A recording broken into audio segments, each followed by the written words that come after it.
Shalom bien-aimés frères et sœurs, que l'Éternel Jésus puisse bénir toute sa grande famille céleste sur la terre des vivants pour un temps. Nous ne cessons de bénir notre Seigneur Jésus-Christ pour ces moments qui rendent favorables afin de partager, bien-aimés, la profondeur de la richesse, de la sagesse et de la science des saints. Alors, notre thème d'aujourd'hui, c'est les 7 colonnes de la maison bâties par la sagesse.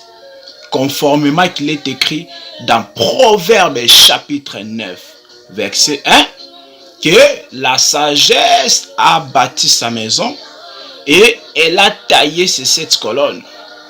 Donc, ensemble avec vous, nous allons voir, étudier quelle était cette sagesse qui avait bâti sa maison. Ensuite, elle a taillé ces 7 colonnes. Alors, avant d'aborder notre thème, j'aimerais nous exhorter un peu. Parce que lorsque vous lisez Luc chapitre 10, le verset 38 jusqu'à 42, la parole du Seigneur nous raconte une petite histoire.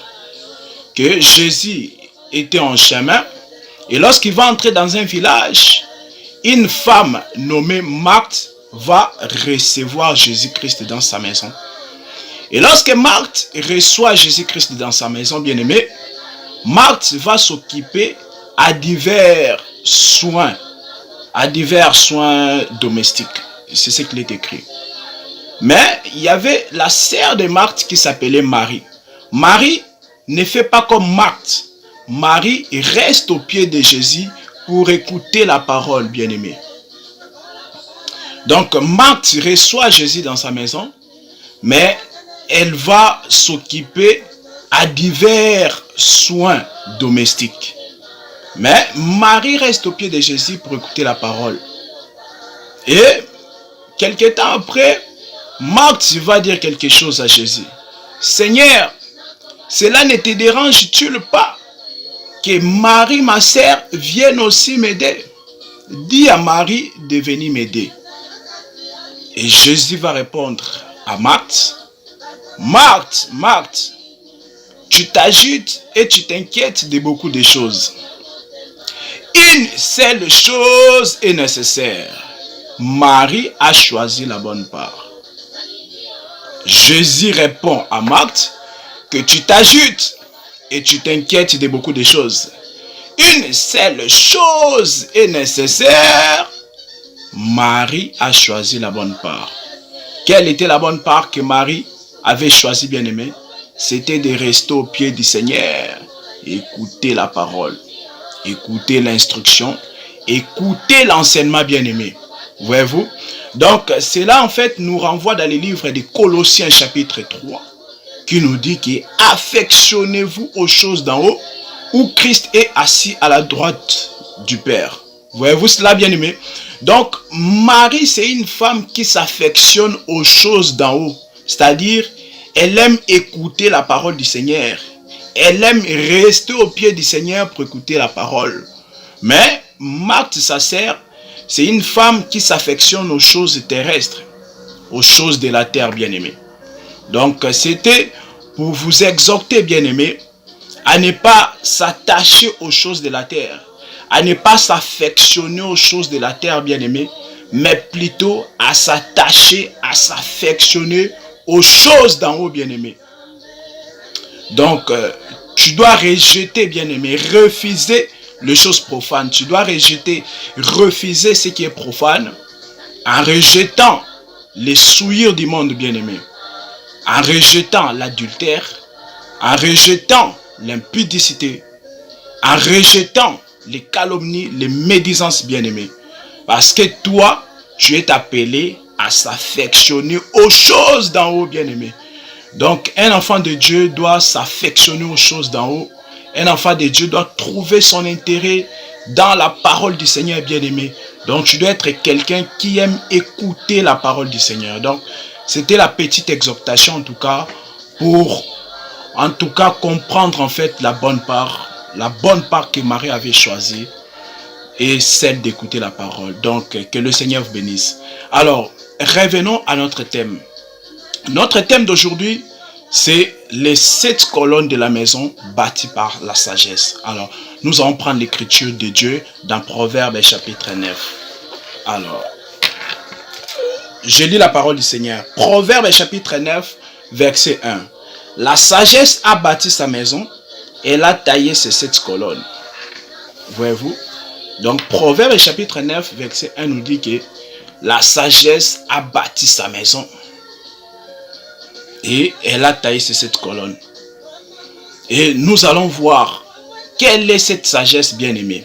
Alors, nous prenons Proverbes chapitre 3 rapidement. Proverbes chapitre 3. Proverbes chapitre 3. Pour comprendre la sagesse qui a bâti la maison. Alors, je suis dans Proverbes chapitre 3, le verset 19. C'est par la sagesse que l'Éternel a fondé la terre. C'est par l'intelligence qu'il a fermé ses cieux, qu'il a affermi les cieux. Voyez-vous? Proverbe chapitre 3, verset 19, nous dit que c'est par la sagesse bien-aimée que l'Éternel a fondé la terre. Donc, la sagesse ici, c'est Christ, c'est l'Éternel qui a fondé sa maison qu'on appelle la terre bien-aimée. Oui.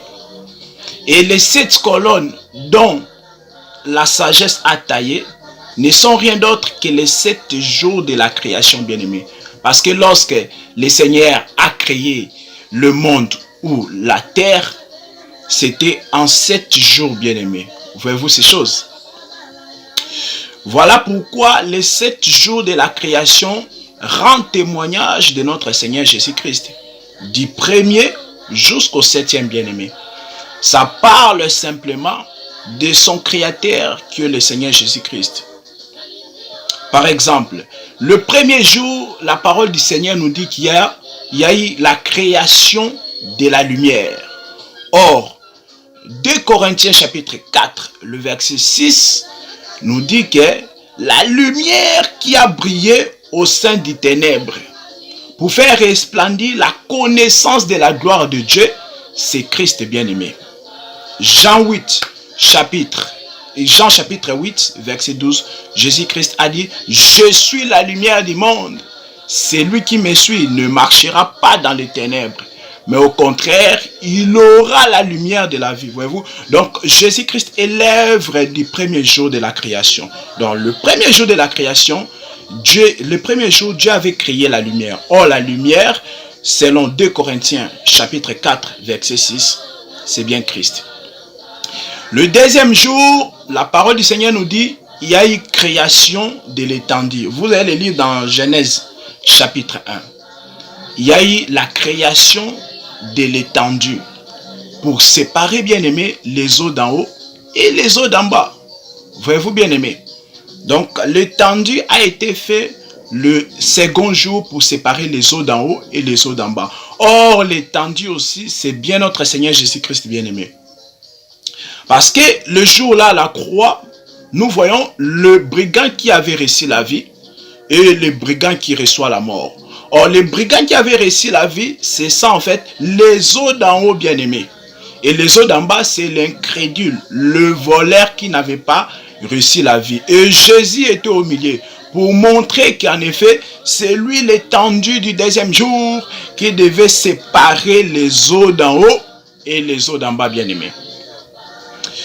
Le troisième jour de la création, la Bible nous dit que le sec était sorti le sec. Il y a eu l'apparition du sec, c'est-à-dire la terre est sortie des eaux bien-aimées. Voyez-vous ces choses?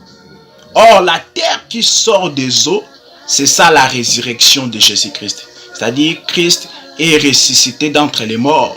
C'est ça, Actes chapitre 10, verset 40. Donc, l'apparition du sec qui sort, c'est-à-dire la terre qui sort des eaux, c'est ça la résurrection de Jésus-Christ. Parce que les eaux, selon Apocalypse chapitre 17, verset 15, ce sont le peuple, ce sont les nations, ce sont le monde en fait, ce sont les gens. Donc lorsque Jésus-Christ ressuscite d'entre les morts, c'est ça en fait le sec, c'est ça l'apparition du sec, c'est-à-dire la terre qui sort des eaux. C'est ça le troisième jour. Donc Jésus-Christ est l'œuvre du troisième jour, et aussi parce que le troisième jour, Dieu a créé les arbres, bien-aimés. Or, le jour là, lorsque Jésus va guérir l'aveugle, dans Marc chapitre 8, verset 24, lorsque Jésus-Christ prie pour l'aveugle là, il lui demande qu'est-ce que tu vois. Il dit, je vois les hommes comme les arbres. Or, quel était le premier homme que cet aveugle avait vu comme l'arbre? C'était bien notre Seigneur Jésus-Christ. Donc, lorsque Dieu crée les arbres le troisième jour, ça rend aussi témoignage de Jésus-Christ. Parce que Jésus-Christ, c'est aussi un arbre, bien-aimé. Donc, très important de comprendre. Le quatrième jour, la Bible dit que c'était la création du soleil, bien-aimé. Or, lorsque Jean-Baptiste est né, Zacharie dit ceci. Donc, il est écrit dans Luc chapitre 1, verset 78. Que grâce au fruit de la miséricorde de Dieu, le soleil leva d'en haut nous a visités. Voyez-vous donc, Zacharie était en train de chanter. Parce que c'était par rapport, lorsque Jean-Baptiste est né, Zacharie chante, mais c'était par rapport à Jésus-Christ. Le soleil levant d'en haut qui nous avait visités, c'était bien notre Seigneur Jésus-Christ. Donc le Seigneur Jésus-Christ, c'est lui le soleil. Vous pouvez lire aussi dans Psaume 84, le verset 10 à 11. Donc Jésus-Christ est l'œuvre du quatrième jour parce que c'est lui le véritable soleil bien-aimé. Le cinquième jour, la parole du Seigneur nous dit qu'il y a eu la création des animaux aquatiques et des oiseaux qui volent. Donc, or nous les voyons aussi en Jésus-Christ. Parce que le jour de son baptême bien-aimé, il est entré comme un animal aquatique, comme un poisson. Mais cependant, lorsqu'il sort, lorsque Jean-Baptiste le fait sortir des eaux de Jourdain bien-aimé, nous voyons, Jean voit dans une vision que le Saint-Esprit était descendu sous forme d'une colombe. Voyez-vous? Or, la colombe bien-aimée, c'est la création du cinquième jour. Les animaux aquatiques et la colombe, c'est la création du cinquième jour. Voilà pourquoi lors de son baptême, lorsqu'il est entré dans l'eau comme un animal aquatique et lorsqu'il sort, il y a l'oiseau, pour dire que le cinquième jour de la création parle de notre Seigneur Jésus-Christ. Le sixième jour, bien-aimé, la Bible dit qu'il y a eu la création des animaux terrestres et de l'homme. Voilà. Dieu a créé les animaux terrestres et l'homme. Or, Jean-Baptiste a vu cela. Dans Jean chapitre 1, verset 29, il dit, « Voici l'agneau de Dieu qui ôte les péchés du monde. » Donc, l'agneau, c'est un animal terrestre qui a été créé le sixième jour, bien-aimé. Et dans Jean chapitre 19, verset 5, Pilate va dire que « Voici l'homme. » Waouh! Jean-Baptiste voit Jésus comme l'animal, Pilate les voit comme l'homme. Or, l'animal terrestre et l'homme, ils étaient tous créés le sixième jour pour dire que Jésus-Christ est l'œuvre du sixième jour de la création, bien-aimé. Le septième jour, la Bible dit que Dieu acheva la création, voyez-vous. Donc, voilà pourquoi il a sanctifié le septième jour. Dieu se reposa. Or, le repos, c'est ça le sabbat.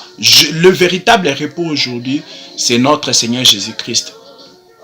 Voilà pourquoi il a dit dans Matthieu 11, verset 28, « Venez à moi, vous tous qui êtes chargés, fatigués, je vous donnerai du repos. » Donc, du premier jour au septième jour, bien-aimé, c'est là parler que de notre Seigneur Jésus-Christ. Jésus-Christ est l'œuvre du premier jour jusqu'au septième jour. Donc, nous sommes en train de dire ici que la sagesse qui a bâti sa maison, c'est Christ la sagesse qui a bâti sa maison, qui est le monde. Et elle a taillé ces 7 colonnes. C'est-à-dire, cette sagesse-là a donné la forme, une forme déterminée à sa maison. Donc, la sagesse qui a bâti sa maison, c'est bien Christ, le Seigneur Jésus-Christ, qui a bâti sa maison qu'on appelle le monde et a taillé ces 7 colonnes. Les 7 colonnes ici, c'est le 7 jours de la création. Alors, Nous disons aussi que la sagesse qui a bâti sa maison, en fait, cette maison-là, en fait, c'est aussi Christ, en fait. C'est aussi Jésus, en fait. Voilà. La sagesse qui est Christ a bâti sa maison qu'on appelle Jésus.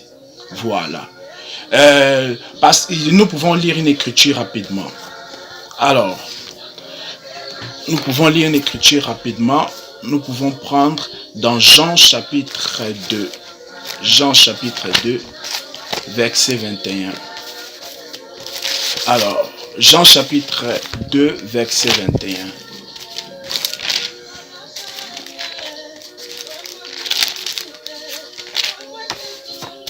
Jean chapitre 2, verset 21. Il est écrit ceci. Il est écrit ceci. Mais il parlait du temple et de son corps. Voyez-vous? Donc, la sagesse, c'est Christ qui a bâti sa maison. C'est son propre corps en fait. Donc, Jésus-Christ, Jésus est la maison qu'avait bâti la sagesse qui est Christ. Et dans Jésus-Christ, nous trouvons quoi? Nous trouvons aussi les 7 colonnes. Les 7 colonnes que nous trouvons en Jésus, parce que Jésus c'est aussi une maison bien-aimée. Les 7 colonnes que nous trouvons en Jésus, c'est ça en fait les 7 églises. Voilà pourquoi Apocalypse vous parle des 7 églises. Donc, de l'Éphèse jusqu'à l'Odyssée. On vous parle de 7 églises. Or, lorsqu'on parle de 7 églises, c'est simplement en fait la marche de l'église bien-aimée vers la perfection. Donc ici, la maison, c'est Jésus. Dedans, il y a 7 colonnes, c'est-à-dire l'église, la marche de l'église vers sa perfection. La sagesse, en fait, bien-aimé, c'est Christ. La sagesse dont nous parlons, en fait, c'est l'éternel Dieu qui avait bâti aussi Samson. Voilà. Donc, la sagesse qui a bâti sa maison, c'est Christ qui avait bâti Samson. Parce que la parole du Seigneur nous dit que Samson avait 7 tresses. Voyez-vous cela? Oui. Donc, la sagesse qui a bâti sa maison, et elle a taillé ces 7 colonnes, c'est ça en fait, l'éternel Dieu qui a créé Samson. Samson avait 7 tresses, c'est ça, les 7 colonnes de la maison. Très important, bien aimé. Alors, Samson, le véritable Samson, c'est le Seigneur Jésus-Christ. C'est ça le chandelier bien-aimé. Voyez-vous? Samson, Samson n'est rien d'autre que le chandelier. Parce que vous allez remarquer que le chandelier bien-aimé avait 7 lampes. Très important. Le chandelier bien-aimé avait 7 lampes. Donc, Samson n'est rien d'autre que le chandelier qui avait 7 lampes. Or, vous le savez que le chandelier, c'est bien notre Seigneur Jésus-Christ. Il est écrit ceci que on n'allume pas une lampe pour le mettre sous les buisseaux. Voyez-vous? Donc, on n'allume pas la lampe pour le cacher, mais plutôt pour le mettre sous les buisseaux, sur le chandelier. Donc, Jésus-Christ à la croix, c'était tout un chandelier qui avait 7 lampes. Voilà pourquoi Jésus-Christ à la croix, il va prononcer 7 paroles prophétiques bien-aimées. Les 7 paroles prophétiques de Jésus-Christ qui avait prononcé cela avant la naissance de l'église, c'était pour prédire, pour annoncer que son église atteindra la perfection. Donc les 7 paroles que Jésus prononce sur la croix, c'est ça le chandelier qui a 7 lampes. Parce que la lampe, c'est ça en fait la parole, voyez-vous. C'est l'homme Psaume chapitre 119, verset 105. Voilà pourquoi lorsque vous lisez Apocalypse chapitre 4, le verset 5, on vous dira que sur le trône, il y a les 7 esprits de Dieu. Voilà. Apocalypse chapitre 4, verset 5. Et lorsque vous lisez aussi Apocalypse chapitre 5, le verset 6, on vous dit que l'agneau avait 7 yeux. Et les 7 yeux-là, ce sont les 7 esprits de Dieu envoyés partout sur la terre. Les 7 esprits dont parle Apocalypse chapitre 5, le verset 6, c'est ça en fait la parole de Dieu en fait dans sa perfection. Parce qu'il faut savoir que les 7 esprits, c'est ça en fait la parole du Seigneur Jésus-Christ. Oui, Parce que dans Jean chapitre 6, verset 64, il dit, les paroles que je vous ai dites sont esprit et vie. Voilà, bien-aimé. Donc ici, en fait, je suis en train de montrer que dans Jésus-Christ, lui, le véritable temple ou la véritable maison, en accord avec Jean chapitre 2, verset 21, nous trouvons dans cette maison-là les 7 colonnes. Les 7 colonnes ici, je l'explique comme étant les 7 paroles qu'il avait prononcées à la croix avant la naissance de Jésus-Christ. Les 7 colonnes, je les prends comme ici, comme les 7 lampes qui se posaient sur le chandelier, parce que Jésus-Christ est le véritable chandelier. Les 7 lampes, c'est ça, les 7 tresses de Samson bien-aimé. Les 7 colonnes ici, bien-aimé, c'est ça en fait, les 7 esprits de Dieu envoyés partout sur la terre, c'est-à-dire la parole de Dieu dans sa perfection. Parce que Apocalypse chapitre 5, verset 6, on te dit que le Dieu là, les 7 dieux, ce sont les 7 esprits. Donc le Dieu, c'est ça les 7 esprits. Et les 7 esprits en fait, je vous ai dit en fait, ne sont rien d'autre que la parole du Seigneur. Voilà, parce que en fait, le 7 esprits, c'est ça, le 7 lampes. Et or, la lampe, c'est ça, la parole du Seigneur, d'après Psaume chapitre 119, le verset 5. Alors, nous allons prendre une écriture dans Luc chapitre 14, parce que lorsque vous lisez Luc chapitre 14, on nous raconte une histoire intéressante. Alors, je prends Luc chapitre 14, verset 28 jusqu'à 30. Je lis la parole du Seigneur. Car lequel de vous, s'il veut bâtir une tour, il ne s'assied d'abord pour calculer la dépense et voir s'il a de quoi la terminer. De peur qu'après avoir posé les fondements, il ne puisse l'achever et que tous ceux qui le verront ne se mettent à les railler en disant, cet homme a commencé à bâtir et il n'a pas pu achever.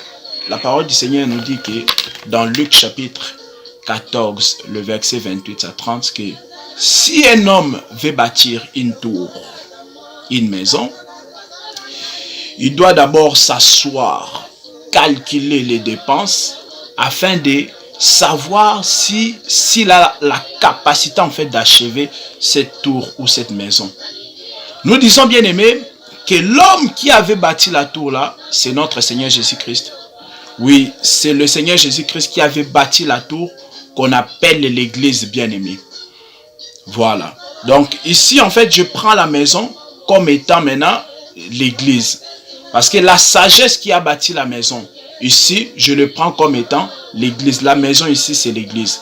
Et dans l'église nous devons voir les 7 colonnes bien-aimées. Très important.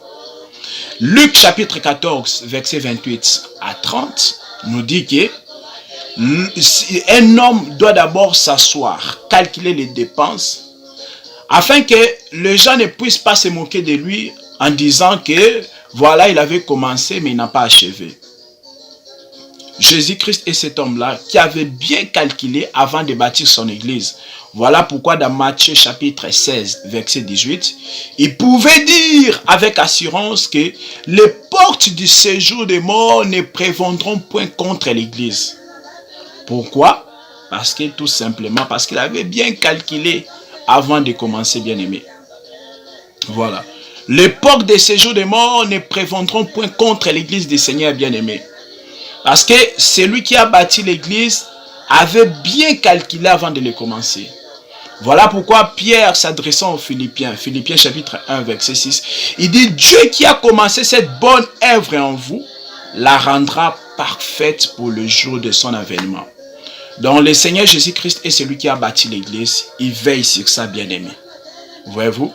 Il veille, c'est lui, le véritable chandelier bien-aimé. Voilà, c'est lui, le véritable amandier bien-aimé. Il est là pour veiller sur l'église. Voilà pourquoi nous disons que l'appellation église de réveil est une doctrine d'erreur, bien-aimé. La dénomination église de réveil est une doctrine d'erreur, bien-aimé. Parce que lorsque vous parlez de l'église des réveils, c'est-à-dire que l'église était née, après un moment donné, l'église s'est endormie, après l'église s'est réveillée encore. Non, bien aimé.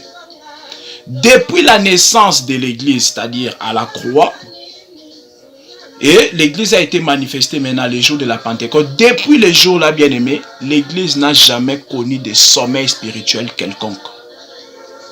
L'église n'a jamais tombé dans un sommeil pour qu'on puisse parler du réveil, bien aimé. Parce que Jésus avait dit dans Matthieu chapitre 28, verset 20, que je suis avec vous tous les jours jusqu'à la fin du monde. Voyez-vous cette écriture, bien aimé? Donc, le Seigneur, Jésus-Christ nous avait promis qu'il sera avec nous tous les jours jusqu'à la fin du monde. Donc, l'église n'a jamais tombé dans un sommeil quelconque pour parler du réveil. Non, bien aimé. Parce que le frère Jude nous dit dans Jude chapitre 1 verset 3 que la foi nous est transmise qu'une seule fois, bien aimé. Voilà, parce que Christ était mort qu'une seule fois, bien aimé. Jésus ne viendra plus mourir. Donc, la foi nous est transmise qu'une seule fois. Voilà, donc depuis là, depuis qu'on a reçu la foi, donc on n'a jamais tombé dans un sommeil quelconque, dans un sommeil spirituel quelconque. Donc, un historien dépourvu du Saint-Esprit, il vient te dire que l'église, à un moment donné, à une époque, était tombée dans un sommeil spirituel. Non, c'est faux, bien-aimé. Ce n'est pas vrai, bien-aimé. Parce que ça contredit les Écritures. Lorsque vous lisez Jérémie chapitre 1, versets 11 à 12, le Seigneur demande à Jérémie, au prophète Jérémie, « Que vois-tu » Il dit, « Je vois la main de Dieu. » Le Seigneur de gloire lui répond, « Tu as bien vu. » Et le Seigneur ajoute, « Je veille sur ma parole pour l'accomplir. » Waouh!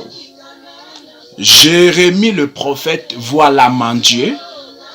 Et le Seigneur ensuite lui dit que je veille sur ma parole pour l'accomplir. Pourquoi? Parce que la main de Dieu, l'arbre de la main de Dieu, c'est ça en fait la sentinelle bien-aimée. La main de Dieu, c'est l'Éternel lui-même. Voilà pourquoi le chandelier était fait à base de l'arbre de la main de Dieu.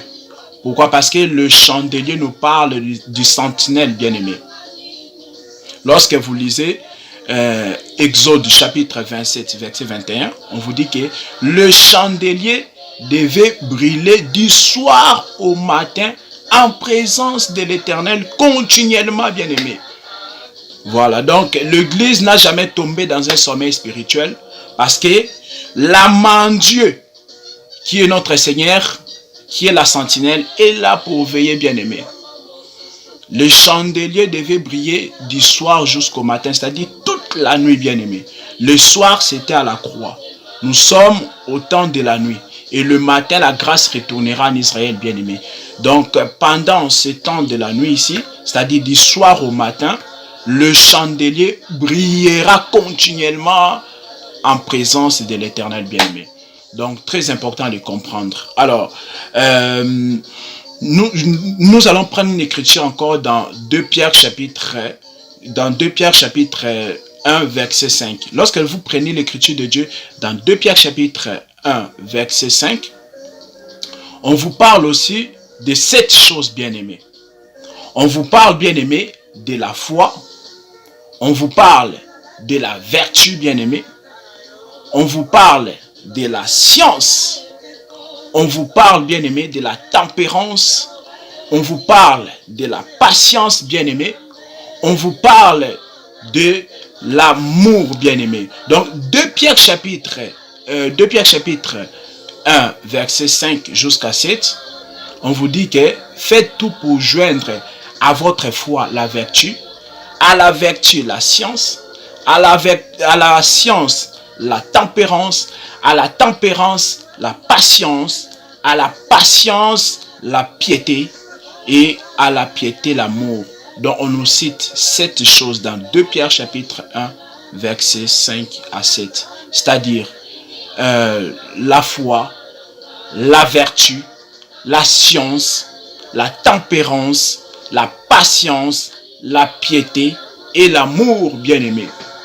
Ces choses-là, nous devons les trouver chez nous chez nous dans les chrétiens.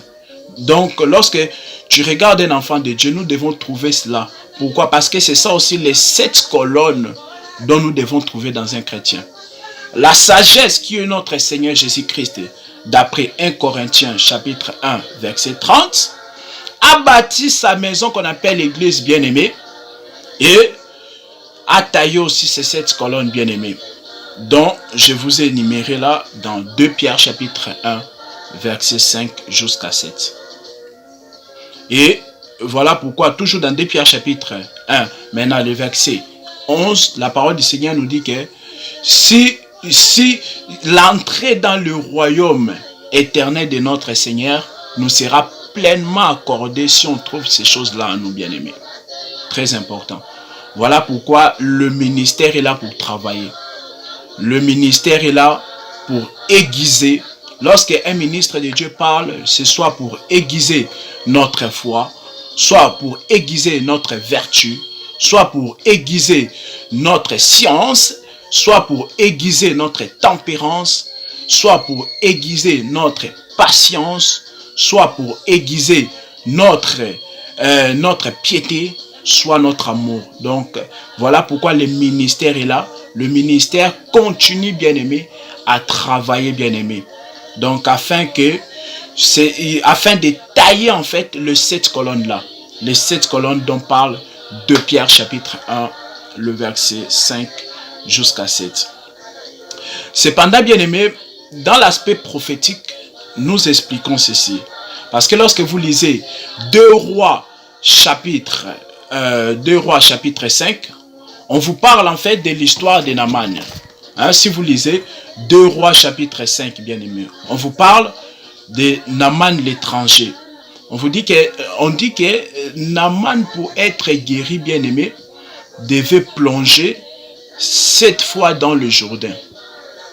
Et après ces 7 plonges-là, qu'il ira à la rencontre d'Élisée le prophète bien-aimé. Or, le prophète ici, c'est l'image de Dieu. C'est-à-dire que pendant tous ces temps ici, pendant tous ces temps de la grâce, où le ministère est en train de travailler, parce que selon Ephésiens chapitre 4, verset 11 à 13, le ministère bien-aimé travaille bien-aimé pour que nous puissions devenir à la mesure, statut parfaite de Christ bien-aimé. Et Élisée, Naaman l'étranger qui doit plonger 7 fois dans l'eau de Jourdain, c'est ça en fait, prophétiquement, dans l'aspect prophétique. Donc nous n'avons pas encore atteint en fait les 7 plonges bien-aimés. Parce qu'au bout de 7 plonges, donc nous entrerons dans le royaume éternel de notre Seigneur. C'est ça en fait, Naaman l'étranger qui va rencontrer Élisée le prophète bien-aimé. Nous avons expliqué bien-aimé que la sagesse avait bâti sa maison et elle a taillé ses 7 colonnes selon Proverbe chapitre 9 verset 1. C'est en fait l'Éternel Jésus-Christ qui est la sagesse. La maison qu'il avait bâtie, nous avons présenté ici la maison comme étant le monde. Et ces 7 colonnes, les 7 colonnes de cette maison-là, c'est ça les 7 jours de la création. Et nous l'avons démontré. Voilà pourquoi aussi les 7 jours de la création rendent témoignage de notre Seigneur Jésus-Christ. Nous avions ici présenté la sagesse, c'est toujours l'Éternel notre Dieu. Nous avons présenté la maison bâtie par la sagesse. C'est ça le corps de Jésus. C'est ça le corps du Christ. Et dans le corps du Christ, nous voyons les 7 églises. Quand on parle de 7 églises-là, c'est simplement la marche de l'église vers la perfection, bien-aimée. Donc, la sagesse, c'est toujours l'Éternel notre Dieu. La maison, c'est le monde qu'il avait bâti, il avait taillé ces 7 colonnes. C'est ça les 7 jours de la création. La maison, c'est le corps du Christ, le corps de Jésus, qui est le véritable temple. La maison, c'est ça l'église bien-aimée. C'est ça l'église. La maison bien-aimée, c'est toi et moi, c'est-à-dire le corps du Christ bien-aimé, dont on doit trouver ces 7 choses-là qu'on a citées dans 2 Pierre chapitre dans 2 Pierre chapitre 1, verset 5 à 7, bien-aimés. Donc, c'était cela que nous avions voulu partager avec vous. Et pour finir avec la petite exhortation, j'aimerais prendre Psaume chapitre 37, bien-aimés.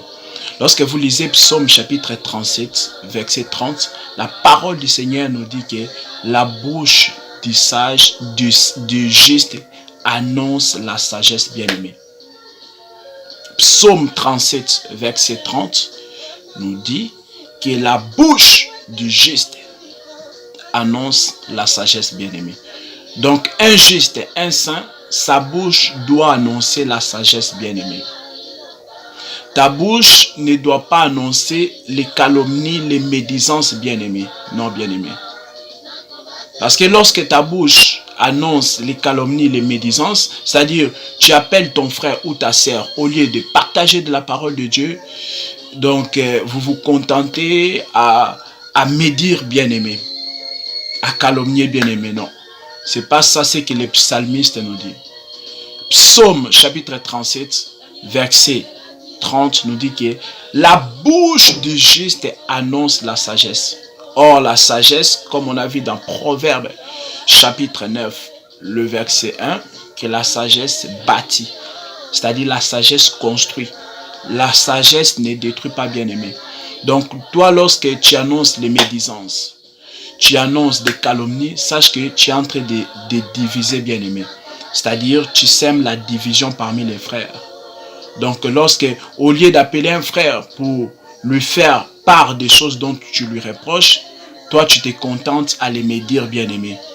Sache que tu es en train de détruire, bien-aimé. Or, Psaume 37, verset 30, nous dit que la bouche du juste annonce la sagesse. Que le Seigneur vous bénisse, que le Seigneur vous garde dans son amour, bien-aimé. À la prochaine.